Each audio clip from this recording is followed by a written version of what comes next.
Hunter has quite a story to tell after the biggest buck he ever shot was stolen. The buck was eventually found in the Fox River, and now the people responsible owe big bucks. Alex Rinaldo has the story.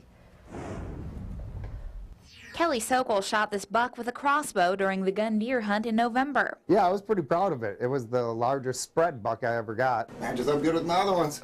But now the 8-pointer with a 19.5-inch spread is nothing more than this broken rack, and how it got that way is quite a story. It's extremely weird. After Sokol shot the deer, he showed off his prize at a Menasha bar. He says that's when two women he'd never met before became argumentative. They decided to take it out on my deer. While Kelly was in the bar, the deer was bungeed into the back of his truck here. Now, the two women came outside, took the deer out of the truck, and then ran it over with their own car. Witness seen her doing it. That's where their prank kind of went awry, and they thought it was just going to be a prank, and they ended up leaving and driving a couple blocks and realizing that they were dragging this deer along with them. DNR Conservation Warden Ryan Propson says the women called a male friend who helped them throw the animal into the river. Propson says he almost can't believe the story. And this is by far the craziest thing I've run into. Propson gave them the DNR's harshest tickets. The women will have to pay more than $2,000 each for larceny of wild game, while the man will pay about $300 for his part. They got a due punishment, I believe.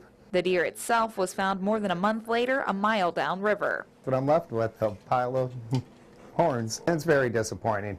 You know, you're out the time, the effort. But the disappointment has not hurt Sokol's love of hunting. The memories are still great, and believe it or not, it's probably the best deer story I have. In Menasha, Alex Rinaldo, Fox News.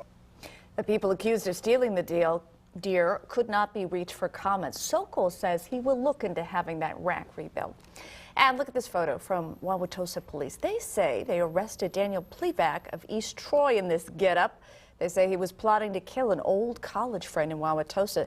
They also released a picture of the fake arm they say he was going to use as a decoy so that he could use his real arm to shoot.